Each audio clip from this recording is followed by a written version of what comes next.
Kamusta? Today I'll be installing a set of brand new brake pads on my 2017 Toyota Wigo.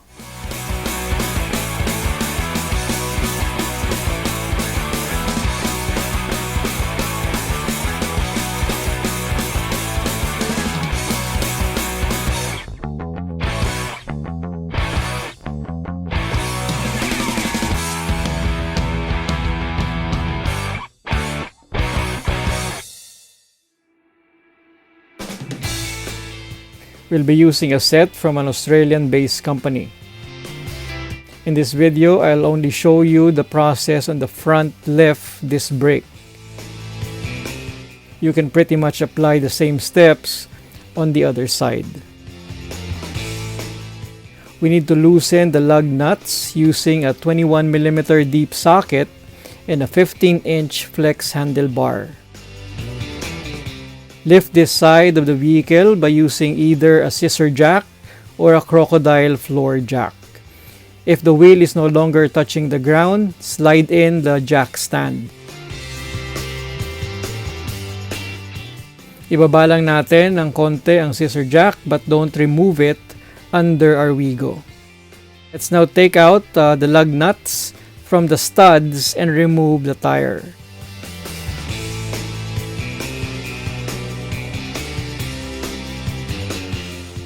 This is my 4-year-old outer brake pad.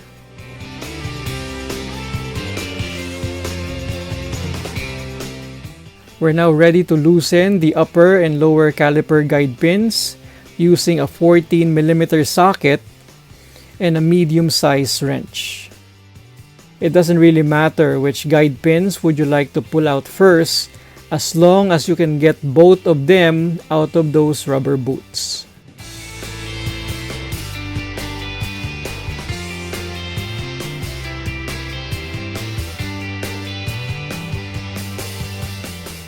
I did a video tutorial on some hacks that you can do in case the caliper guide pins are stuck. The link is on the description below. Use a bungee cord or a wire to hang the brake caliper.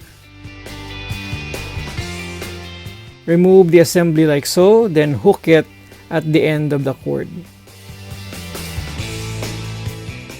Pull out the rotor and inner brake pad.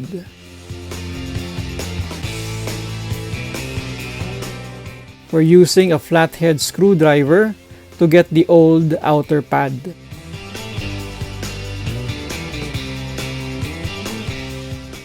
This is the upper guide pin, while this is the lower one.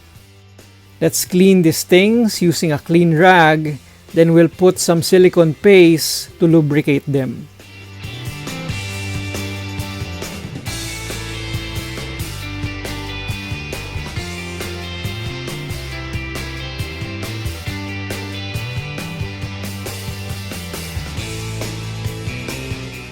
We'll also give both sides of the rotor some tender loving care using an isopropyl alcohol and a clean rag.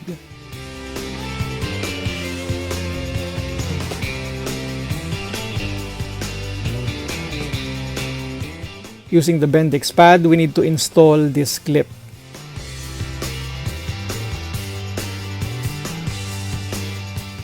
Put a little anti-squeal paste on both ends of the inner brake pads.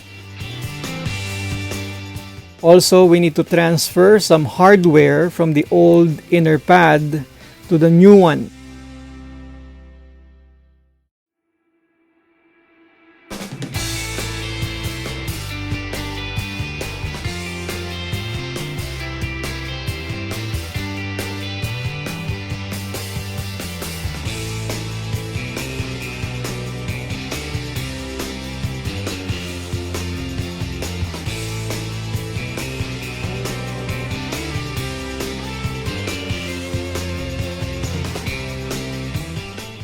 We need to do this because these components will protect our new pads from the brake piston.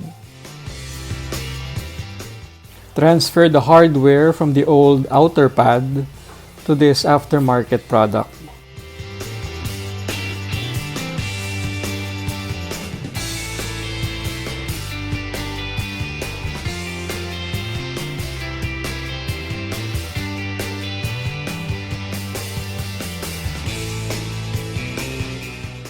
Let's now push this piston using a C-clamp. I'll be using this plate from my broken ratchet brake piston wrench. You can also use the old brake pad.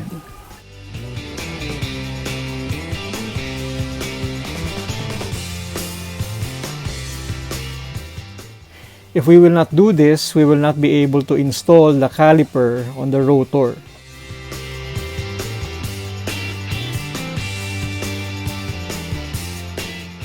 Lubricate the wheel hub using an anti-squeal paste so you can easily remove the rotor the next time you need to do this project again. Lubricate the metallic clips for the inner brake pad as well before we install the new pads. Install the outer brake pad like so. Reinstall the rotor and use one of the nuts to hold it in place. Wipe it clean for the last time. Unhook the caliper from the cord, then install it together with the guide pins. Tighten the bolts by hand, then torque it to specs.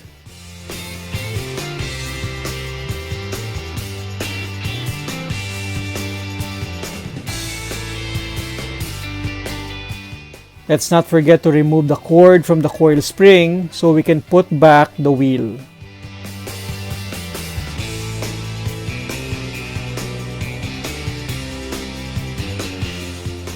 Let's remove the scissor jack and the jack stand. Torque the nuts to specs.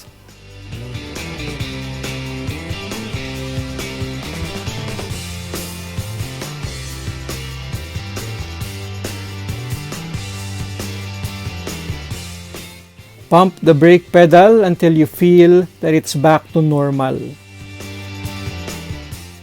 If your brake fluid level is at its maximum, then you need to remove some of it until it reaches the minimum mark because the amount of fluid will go up when you're done changing the pads.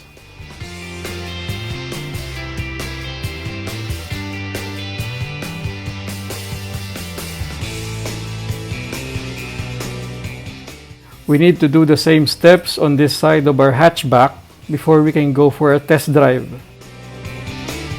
While it's important for our vehicle to run when we want to use it, it's equally important for it to stop when we hit the brakes. I hope marami kayong natutunan. Please subscribe and support this channel. May God bless you, and I'll see you soon.